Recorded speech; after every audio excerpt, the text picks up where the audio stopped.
दोस्तों, जीवन में जो कुछ भी होता है वो कहीं ना कहीं हमारे कर्मों का प्रभाव होता है। बहुत सारे लोग कहते हैं कि सर, जब सब कुछ लिखा ही हुआ है तो हम उपाय भी क्यों करें। मैंने कहा ना कि हमारे कर्मों का प्रभाव है। अगर आप अच्छे कर्म करेंगे तो आपको अच्छे फल मिलते चले जाएंगे। वहीं अगर आप दूसरी तरफ कोई कर्म ही नहीं करते या गलत कर्म करते चले जाते तो उसका नुकसान होता है। हिंदू धर्म में जो अलग अलग तिथियां बनाई गई हैं उनका अपना महत्व है। अमावस्या तिथि उन्हीं तिथियों में से सबसे खास मानी जाती है। और अब इस नवंबर में आने वाली है मार्गशीर्ष मास की अमावस्या, जिसको ये कहा जाता है ये सबसे बड़ी अमावस्या है। ये ऐसी अमावस्या है जहाँ पितरों के नाम पर, पितरों का स्मरण करके अगर कोई कार्य किया जाए तो अगर पितृ ऋण से संबंधित समस्या है या आपके कामों में बनने में हमेशा दिक्कत आती है, आपको अच्छे फल नहीं मिल पा रहे, तो आपको कहीं ना कहीं पितरों का आशीर्वाद मिलता है। वैसे भी दोस्तों, अपने पितरों का स्मरण करके जब आप कोई कार्य करते हैं ना, आप ये मान के चलिए जो बड़े पितृ हैं आपके या बड़े लोग हैं आपके घर के, जब वो आपको आशीर्वाद देते चले जाते हैं तो बहुत बार ऐसा होता है कि कोई काम नहीं भी होना होता लेकिन वो भी हो जाता है। और दोस्तों, जैसा मैंने आपको शुरू में ही कहा, आप अपनी तरफ से अच्छा कर्म कर रहे हैं, एक पॉजिटिव लाइन खींच रहे हैं जिससे कोई ना कोई लाभ आपको हो जाए।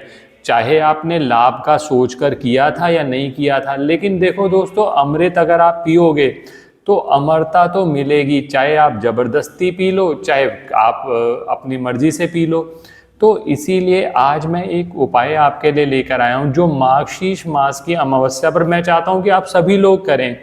मैं पंचांग पे भी बात करूंगा, किस समय पर शुरू होगी, किस तिथि पे ये उपाय करना है। लेकिन ये उपाय इतना सिंपल है कि हर कोई व्यक्ति कर सकता है। जहां जहां मॉडिफिकेशन जरूरी है मैंने कर दी है। आप अंत तक हमारे साथ बने रहें, डिटेल में बात करेंगे इस उपाय को कैसे करना है। मैं विकास मल्होत्रा स्वागत करता हूं आपका लाल किताब एस्ट्रो सेंटर चैनल पर।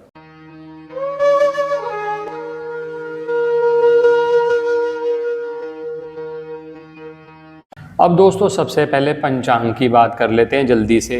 सुबह 9:43 पर 19 नवंबर को अमावस्या तिथि शुरू होगी और ये चलेगी 20 नवंबर तक 12:16 दोपहर तक। अब दोस्तों, अमावस्या तिथि में उदया तिथि की बहुत बड़ी महत्वता होती है। इसीलिए उदया तिथि पे जो आज मैं आपको उपाय बता रहा हूँ सबसे बेस्ट रहेगा आप उदया तिथि यानी 20 नवंबर को करें। 20 नवंबर को ये उपाय किसी भी समय कर सकते हो, कोई रेस्ट्रिक्शन भी नहीं है कि सुबह ही करने हैं, दोपहर ही करने हैं।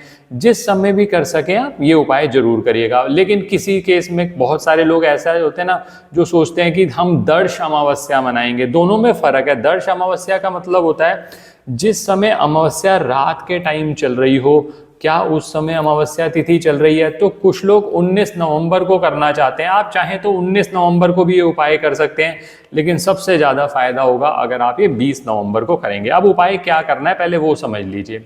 जैसा मैंने शुरू में आपको बताया, अमावस्या तिथि पितरों के निमित्त दान कर्म करने के लिए खास होती है। वैसे भी दोस्तों, जो अच्छे कर्म करते हैं ना कहीं आपको लाभ हो जाता है, आप चाहे किसी भी इंटेंशन से करो। अब इसमें करना क्या है, इस उपाय के दो पार्ट्स हैं। पहला पार्ट समझ लीजिए, फिर दूसरे पे बात करूंगा। इसमें पहले पार्ट में आपको क्या करना पड़ेगा, ये दही बहुत आसानी से, जैसे मैंने ये मार्केट का मंगवाया है, ये 20 रुपीज़ का पैकेट है, किसी भी कंपनी का, हमें किसी कंपनी से कोई मतलब नहीं है, आप घर पर भी जमा सकते हैं। मैंने सिर्फ एक क्वांटिटी दिखाई है आपको। कई लोग ऐसा होते हैं कि जब हमारे वीडियोस में इतना ज़्यादा उनको लाभ होता है तो वो हमसे जब मिलते हैं तो कहते हैं कि सर, आप अगर छोटा पैकेट बोलते हैं ना, हम तो और बड़ा पैकेट भी करके आते हैं। तो बहुत अच्छी बात है ये, लेकिन मिनिमम है। क्योंकि मैं चाहता हूँ सभी लोग उपाय कर लो। तो आपने करना क्या है, ये एक दही का पैकेट ले लीजिए।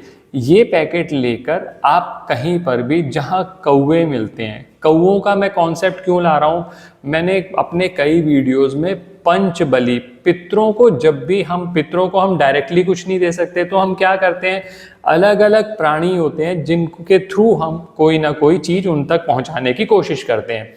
मैंने यहाँ पर कौवे की बात करी है, पहले कौवे की बात समझ लीजिए। नहीं तो अदरवाइज क्या होता है ना कि कई लोग जो जिनमें सबर नाम की चीज़ नहीं है वो क्या करेंगे, अरे कौवे तो मिलते ही नहीं है, चल हटाओ यार वीडियो को। तो बहुत समझदार लोग पहले ही हट जाएं, कोई दिक्कत नहीं है, हमें चाहिए ऐसे ही लोग जो कम से कम जिनमें पेशेंस हो, जो सुन सके। तो पहले कौवे की ऑप्शन सबसे बेस्ट है, इसलिए सबसे पहले आपको बताई। ये दही का पैकेट ले जाइए, खोल लीजिए, साथ में इसके कोई प्लेट लेके चले जाइए, पेपर प्लेट लेके चले जाइए, इसको उड़ेल दीजिए और जहाँ पर कौवे मिलते हैं आपने चुपचाप वहाँ डाल दिया, अपने पितरों का स्मरण करते हुए। अगर आप पितृ गायत्री मंत्र, जो मेरे से जुड़े हुए हैं, ज़्यादातर सभी लोगों ने हमारा म्यूजिक चैनल सब्सक्राइब किया हुआ है, तो आप वो चैनल जरूर सब्सक्राइब कर दीजिए, लिंक डिस्क्रिप्शन में है। ओम पितृगणाय विद्महे जगत धारणी धीमहि तन्नो पितरो प्रचोदयात्। तो ये पितृ गायत्री मंत्र है दोस्तों, इसका जाप जरूर करा करिए, चाहे पितृ ऋण है नहीं है, पितरों का स्मरण करते हुए जब ये जाप करेंगे ना, देखिएगा आपको उनका आशीर्वाद जरूर मिलेगा। तो ये सबसे पहला काम आपने कर लिया। अब उस क्वेश्चन पे आता हूँ, बहुत सारे लोग कहते हैं कि सर हमारे घर के आसपास कौवे नहीं मिलते, तो आपको दूसरा ऑल्टरनेटिव देता हूँ, दही वही रहेगा। क्वांटिटी मैंने आपको एक आइडिया दे दिया। अब कई लोग कहते हैं सर हम तो 20 रुपए भी अफोर्ड नहीं कर सकते, तो 10 रुपए का पैकेट ले लेना, घर पे जमा लेना, जैसा आपका मन करे। इसमें क्या करना है, आसपास, घर के आसपास कोई कुत्ता आपको मिल जाए, स्ट्रे डॉग्स बहुत आसानी से मिल जाते हैं, वही सब चीज है। इसको आपने एक पेपर प्लेट में डाला, उसको किसी भी टाइम आपने खिला दिया। तो ये कार्य सबसे पहला आपने करना है। ये कार्य आप किसी भी समय कर सकते हो, मैंने आपको बता दिया 20 नवंबर को। तो ये हो गई पहला कार्य। अब बात करता हूं दूसरे कार्य पर। दोस्तों अब इस उपाय के दूसरे पार्ट पे आते हैं, पहले पे मैंने बात कर ली। दूसरे पार्ट में आपने क्या करना है, इस तरह का एक काला सफ़ेद कंबल ले आइए। काला सफ़ेद कंबल जो होता है वो केतु से संबंधित होता है। और दोस्तों ये ध्यान रखना, उसमें दो कलर होने चाहिए, वाइट और ब्लैक। कई ऐसे कंबल भी आते हैं जिसके अंदर 3 कलर होते हैं, हमें 2 कलर वाला चाहिए। एक ये काला सफ़ेद कंबल ले आइए, इसके साथ लीजिए काले सफ़ेद तिल, जो केतु से संबंधित माने जाते हैं। 50-50 ग्राम काले तिल, 50 ग्राम सफ़ेद तिल, दोनों को मिक्स कर लीजिए, उसका एक छोटा पैकेट बना लीजिए। साथ में ये कंबल हो गया। इसके साथ जो दक्षिणा आपको ठीक लगे, आपकी सामर्थ्य के अनुसार, वो इसके ऊपर रख के किसी भी गरीब व्यक्ति को दान दे दीजिए। सर्दियाँ चल रही हैं, एक तो लाभ ये होगा, इसका प्रयोग भी अभी हो गया, उसको भी फायदा हो गया, और आपने अपने पितरों का स्मरण करके एक अच्छा कार्य कर लिया। तो ये 2 छोटे छोटे पार्ट्स हैं, मेरे हिसाब से बहुत ज़्यादा मुश्किल नहीं होगी। दोनों पार्ट्स आप बहुत आसानी से कर सकते हैं। थोड़ा पहले वीडियो अपलोड हो गया, ताकि आप देखकर जो सामग्री लानी है तैयार पहले कर लीजिए। 20 तारीख को उपाय करेंगे, सबसे बढ़िया, किसी भी समय कर लीजिए, लाभ जरूर होगा। अपने पितरों का स्मरण करते हुए फिर याद दिला दूं, पितृ गायत्री मंत्र जो मैंने लिंक डिस्क्रिप्शन में दिया। जिन लोगों ने म्यूजिक चैनल हमारा सब्सक्राइब नहीं किया तो प्लीज़ सब्सक्राइब कर दें, ताकि समय समय पर जो हम मंत्र शेयर करते हैं वो आपके पास आते रहें। ओम पितृगणाय विद्महे जगत धारणी धीमहि तन्नो पितरो प्रचोदयात्। इस मंत्र का जाप करते हुए, इस मंत्र का ध्यान करते हुए ये आपने दान दे दिया। तो दोस्तों छोटे से कार्य जरूर करिएगा। मार्गशीर्ष मास की अमावस्या की आपको बहुत बहुत शुभकामनाएं। आशा करता हूँ वीडियो पसंद आया होगा। अगर वीडियो पसंद आया तो लाइक करें, बाकी लोगों के साथ भी शेयर करें, चैनल को सब्सक्राइब कर दें, बेल बटन को पुश कर दें अगर आपने अब तक नहीं किया। और किसी भी तरह के ज्योतिषीय परामर्श के लिए हमारी वेबसाइट्स पर विजिट करके अपॉइंटमेंट बुक कर सकते हैं, जिनका लिंक डिस्क्रिप्शन में दिया हुआ है। धन्यवाद दोस्तों।